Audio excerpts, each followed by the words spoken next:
Morning student.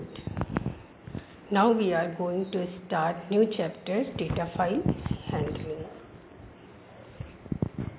बच्चों हम लोग पहले भी प्रोग्राम बना रहे थे. उस प्रोग्राम में और अब जो प्रोग्राम बनाएंगे उसमें थोड़ा सा डिफरेंस होगा. जो हमारा पहले प्रोग्राम था वो प्रोग्राम प्राइमरी मेमोरी में स्टोर होता था और अभी जो हमारा प्रोग्राम है वो हमारा सेकेंडरी मेमोरी यानी परमानेंट मेमोरी में स्टोर होगा और इसको स्टोर करने के लिए हम डेटा फाइल हैंडलिंग को यूज़ करते हैं.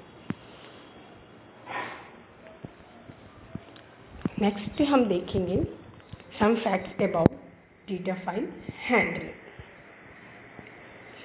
We have seen yet only the transient programs, the program which run for a short period of time and give some output, and after that their data is disappear. And when we again run those programs, then we have to use new data. Next, this is because the data is entered in primary memory, which is temporary memory, and its data is volatile. Those programs which are persistent, that is, they are always in running or run for a long time, then their data is stored in permanent storage, that is hard disk, anyone secondary memory. If the program is closed or restart, then data use will be retrieved. For this purpose, the program should have the capability to read or write the text file or data file. These files can be saved in permanent storage. The meaning of the file input-output is to transfer the data from primary memory to secondary memory and secondary memory to primary memory. Here is a picture. Program in RAM.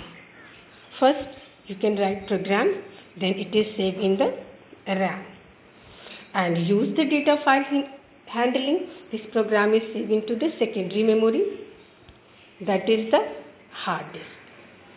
Okay, again you want to the read data, then you call or read data from, you load program from secondary memory to the primary memory, that is the RAM.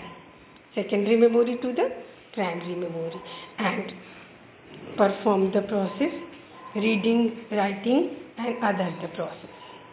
Okay तो बच्चों बहुत अच्छे से इस बात को समझ लेंगे कि हम डेटा फाइल हैंडलिंग का यूज़ फाइल को परमानेंटली स्टोर करने के लिए करते हैं. परमानेंटली स्टोर मीन्स उसको हार्ड डिस्क या सेकेंडरी मेमोरी में स्टोर करने के लिए यूज़ करते हैं ताकि जितनी भी बार चाहे हम उसको रिट्रीव कर सकें और उसके लिए हमें न्यू डेटा क्रिएट ना करना पड़े. अभी तक हम जो प्रोग्राम बना रहे थे वो प्रोग्राम हमारा क्या होता है, प्राइमरी मेमोरी रैम में स्टोर होता है और फिर वो क्या हो जाता है, वॉश आउट हो जाता है. फिर उस प्रोग्राम को हम रन करवाते हैं, एग्जीक्यूट करवाते हैं तो न्यू डेटा क्रिएट होता है. अभी हम डेटा फाइलिंग का यूज़ करके इस प्रोसेस को और अच्छी तरह से कर पाएंगे और अपने डेटा को परमानेंटली स्टोर कर पाएंगे. Now next, why the file are use. Data file handling की प्रॉफिट्स को हम देखेंगे. What is the merit of data file handling. The data store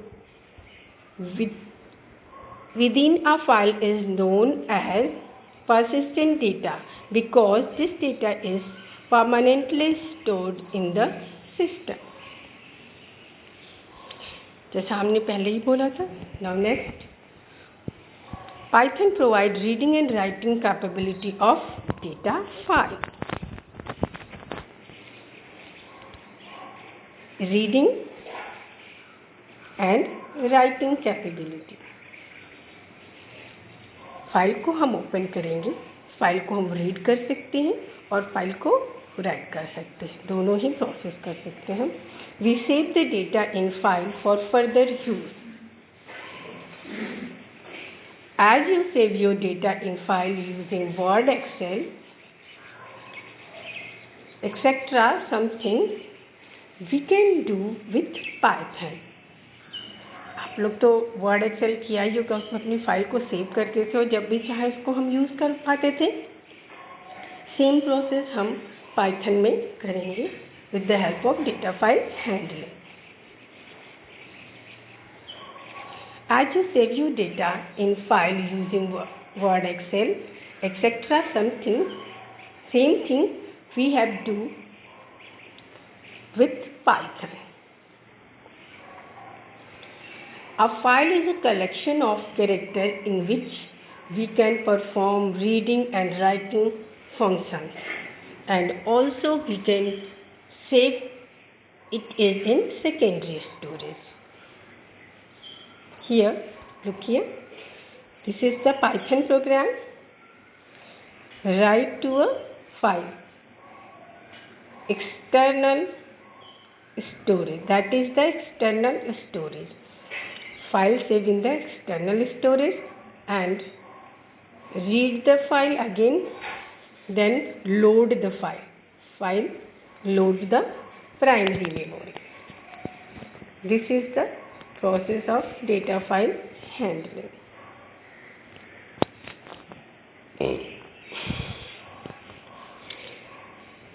Data file operations.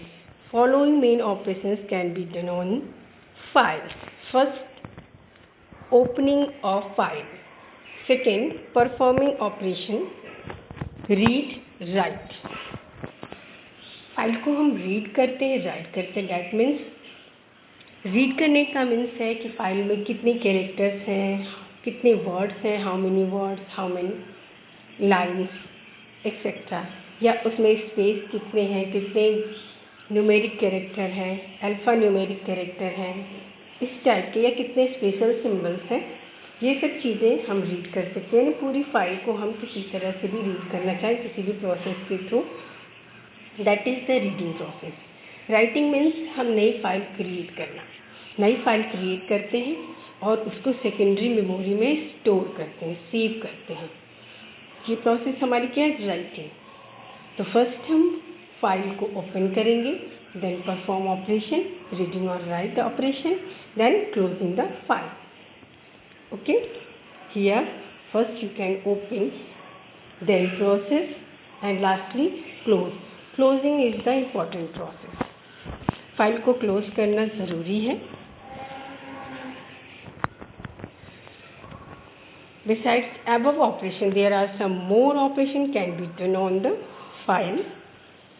Creating of files. File को create करना, कितनी भी चाहे हम फाइल क्रिएट कर सकते हैं, नई फाइल बना सकते हैं। एक साथ हम कई नई फाइल को बना सकते हैं, सिमल्टेनियसली और कॉन्टीन्यूअस, किसी भी तरह हम चाहें फाइल को क्रिएट कर सकते हैं। ट्रांसवर्सिंग द डेटा को ट्रांसवर्स कर सकते हैं।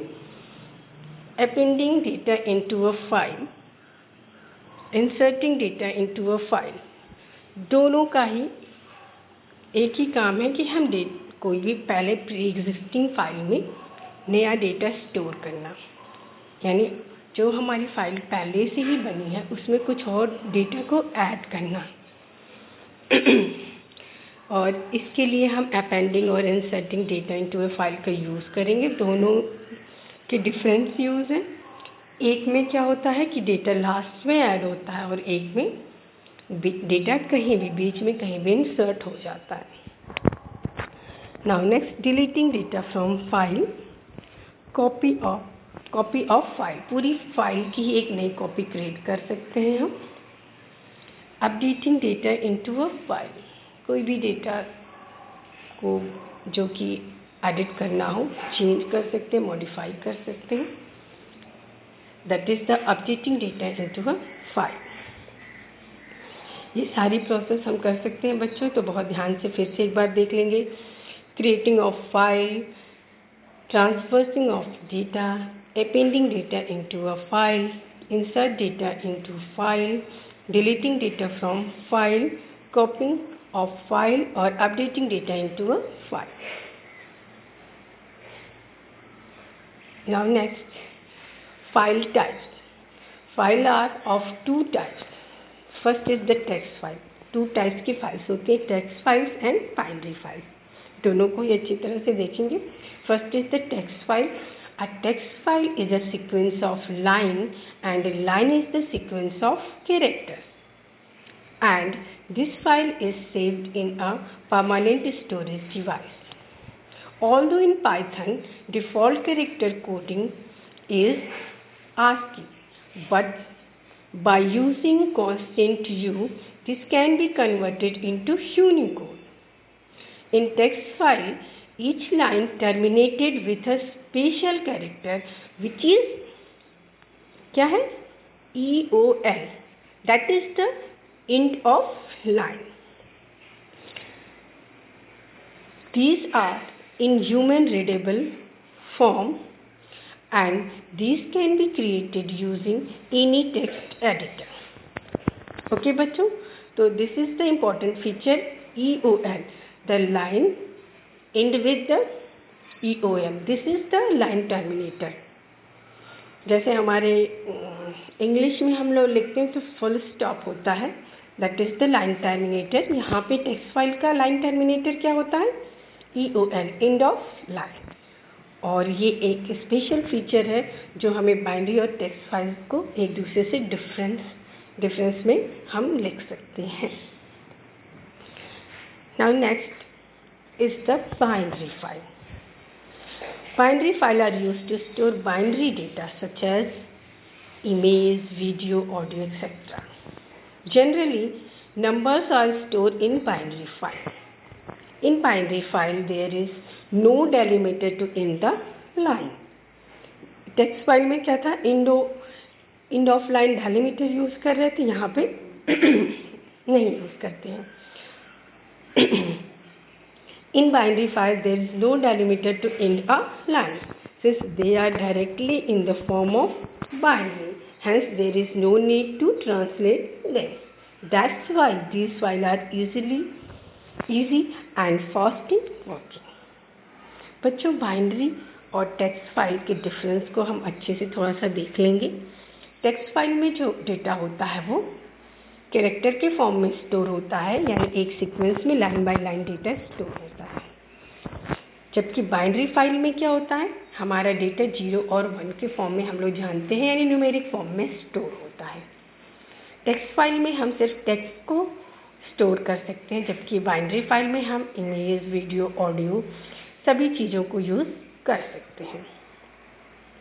टेक्स्ट फाइल का एंड क्या होता है? एंड ऑफ लाइन से होता है, जबकि बाइनरी फाइल में इसकी रिक्वायरमेंट नहीं होती है।